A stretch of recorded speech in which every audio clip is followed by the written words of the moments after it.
Welcome back, ladies and gentlemen. My name is JoshSnipes, and if you're just checking out the channel for the first time, I hope that this video is able to show you basically what this channel is about. It's going to be about tutorials and discussions and things like that. So if you're interested in that, make sure to like and subscribe because I put out videos like this all the time. But without further ado, I'm not going to drag this intro too long, but the video is going to be taking a look at what Siege can learn from other games. And more specifically, I'm going to be taking a look at Overwatch, and I'm going to take a look at CSGO today.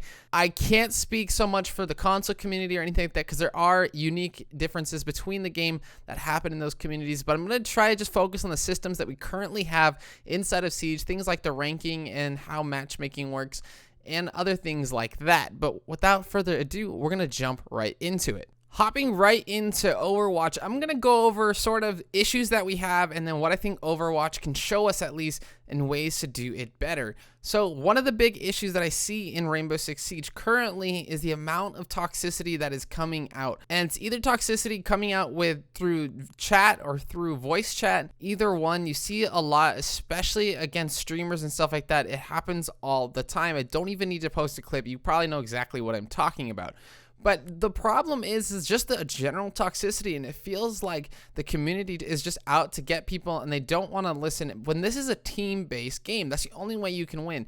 You can have star players that might be able to get a bunch of kills and win out rounds, but this game really is a team-based game, and the toxicity makes people not want to play. With that being said, one of the things that Overwatch has done correctly to honestly try to get rid of toxicity, and Overwatch has a way bigger community in terms of player base than we do, so it's might or might not be hard to do depending on the way that they implement it. One thing we can learn is Overwatch had the same exact issue. They had a lot of toxicity, and honestly the community, if you play in sort of the mid ranks, where all the average players are, it's really hard to get out of that just because the general toxicity that's still there. It's been a lot easier nowadays to be able to play in those games and at those ranks because Overwatch actually introduced an endorsement system. And just to give a brief look at the endorsement system, there are 5 ranks on the endorsement system, and the way that you rank up, you start at 0, but the way you rank up is you have to be endorsed after every single game. So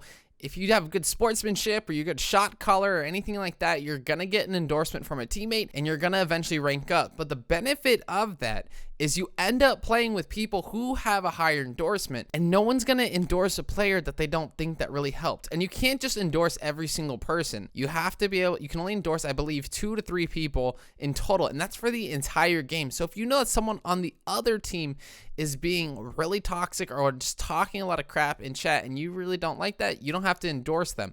But if you notice that someone on the other team is being very respectful or at least just competitive and they're saying GG and they're saying nice shot, things like that, you might just want to give them a little sportsmanship endorsement that you can have from the system. Now, this has actually lowered the abusive chat in America by 26% in Overwatch, and that was pretty much just as they introduced it. And they have found that there's about a 40% drop in disruptive behavior. And the whole idea behind the endorsement system in Overwatch is to reward good behavior, not to punish bad behavior, although they do punish hackers and things like that. They have a whole report system, but that's a completely separate thing. But this whole idea is to reward good players, and you can get things like loot boxes, XP, just general in-game currency. And this is really smart on their part because you don't want to be super toxic because you probably just want a loot box. I like getting skins, like getting in-game currency, so it's a lot of fun for me to get that kind of stuff by just being a good player and being good on my team. I try to be the best player and the most flexible player I can on my team, so that way we can actually win matches. And that's not to take away from the fact that there are some people who just are very competitive, and they will, generally speaking, they'll say, wow, I can't believe you missed and stuff like that. That's not super toxic. I'm talking about actually harassing people and actually going after people. Sometimes people go into other people's streams, stream sniping them. That kind of behavior is not acceptable. Hacking, DDoSing, stream sniping, that kind of behavior can't be acceptable in this current game, especially as we move forward into sort of a little bit more maturity in the game, possibly another version of Rainbow Six Siege, possibly Rainbow Six Siege 2. But going on with that, CSGO even has their own reputation system. Now, this reputation system basically pairs together everyone who has a lower reputation. How do you get a lower reputation? By being generally toxic, TKing, hacking, anything like that. You'll get put in these matches that are not enjoyable. You might run into a lot of hackers in those matches also, because those guys have low reputation and they have VAC bans on their account probably. So you want to keep a really high reputation, and that makes games a lot better and the game's a lot closer, because you won't have someone just TKing you out of the blue for no reason because you might have stole their kill, might have taken their gun on accident, or something that you didn't really get to hand it back to them or do anything to try to make that right before they decided to TK you. I think these kinds of systems need to be implemented in Rainbow Six Siege, but I think that they need to take a look at the data and see what exactly is happening, because there might just be some other things that need to be fixed before they can really implement a system like an endorsement or reputation system. Let me know down below, though, if you guys have any ideas for things that they could do, and if there's other games that we can really take a look at and learn from, because I only have Overwatch and CSGO to compare it to, because it's a first-person shooter games that are really popular, but I don't have any other games to compare it to. I don't really play too much outside of those 3 games. But hopping on into the next thing that I want to take a look at is actually going to be the ranking system. Now, right now, the highest you can go in Rainbow Six Siege is the diamond rank. There's nothing beyond the diamond rank, and you can just keep going with your elo all the way up. And I don't think that that's a problem in and of itself. I think the biggest problem that we've been seeing, and a lot of people complain about this, it's kind of a hard issue to gauge, but you're able to actually play. A diamond player can play with a copper player, but it puts you in the middle of those two, and you'll end up playing golds. So this copper player is able to pretty much boost this diamond, who should be playing other plats and diamonds rather than playing these gold and silvers that was brought to them by playing with this copper on their team that they grouped up with. And we've seen a lot of people complain about it, and I don't think that that is the whole issue. I don't think that that's the end-all be-all.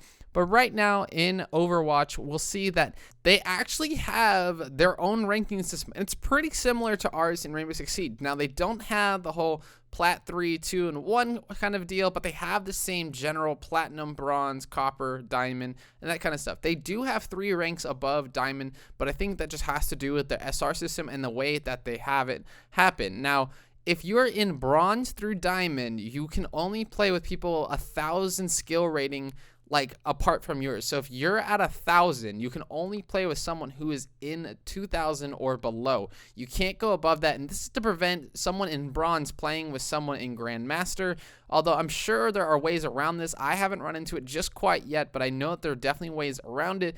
But that way, these games aren't so off and aren't so unfair. Even when you get to Masters, you can only play with someone who's 500 SR in between you and their rank, and then you get the top 5 to Grandmaster, which is pretty much like almost the creme de la creme of players. You can only play within 350 SR. Now, if we implement a system similar to this, I think we can reduce the amount of times that we see people boosting by having their teammate or their friend who's probably a diamond intentionally go to copper and rank all the way down just so that they can boost their teammate up to a diamond who might not have got diamond before but is able to now because he's playing in lower and lower ranks. Also, another thing that CSGO was able to actually bring up was they have a system where they don't just reward you elo for simply winning matches. How you do in each round actually affects the outcome of the points that you will win from each game. So if you lose a bunch of rounds and say it's 16-15, you might not win as many points as if it's 16-0, because that means you blew that team out of the water. You should be in a higher rank, so they're going to boost you a little bit more. Also, getting kills and getting an MVP for each round, which is pretty much you did the most work that round, or at least you got the most kills, or you just planted the bomb, or whatever it might be for the MVP screen for CSGO, you get elo for that also. And I think that just rewards higher level play, because there are some people that will drop 17 kills and still lose a match. It just happened to me the other day. Ended up in a 4-5, and it was a really tough loss. But when that happens, there should be still some reward, at least not getting as big of a reduction in your elo going into the next matchup, because you're going to end up playing at a lower rank because of it. Now, let me know down what you guys think of that discussion and that issue. And the last one that I want to bring up, it's going to be really short, so don't worry about this video going on too long. But in Overwatch currently, they have different roles. You have your support roles, you have your tank roles, and you have your DPS roles. When you're playing in Overwatch, you can actually, and this is a newer feature, or newer, I guess, in the last year or so, newer feature where you can join a group of other random players looking to fill a specific role. So rather than just solo queuing into a comp match and having to find 5 other randoms and trying to get everything coordinated, you can at least get coordinated with at least one other person and be able to play a DPS role or support role or some sort of tank role depending on what you like to play. I like to play a lot of tank and support, so I've used this feature to be able to play tank and at least be able to decide what I want to play ahead of time rather than trying to argue about who should play what or whatever happens, because sometimes people just get toxic because they might not be doing so well because that's not a role they usually play or practice. So I think that implementing some sort of grouping role or just finding a way for people to join, say if they want to play a little bit more anchor or a little bit more support on attack and defense, or if they want to play more of a flex or maybe even more of an attacker, like a roamer or entry fragger, they can do so. And I don't know exactly how you do this because in Overwatch they have the predefined roles, but in Siege they don't have it so much. It's kind of more of a gray area in between each role, and you guys saw it with my other videos talking about entry fragging and roamers and talking about supports. It's a little more of a gray area where exactly that line gets drawn. But with that being said, let me know what you guys think about bringing in groups. Anyways, guys, that's going to wrap up today's video. If you guys think that we need an endorsement system, or if you think there's a way to change it, or another game does it better, let me know down in the comments below. Also, let's talk about the ranking system. Let's see what your guys' thoughts are on that. And then if you think that grouping and things, being able to queue for a specific role is a good idea, let me know what your guys' thoughts are on that. And let me know if there's any other games that are doing something similar to this, or that are in the same situation as Siege is in going forward. But with that being said, that's going to wrap things up for today. And this is going to be JoshSnipes signing off.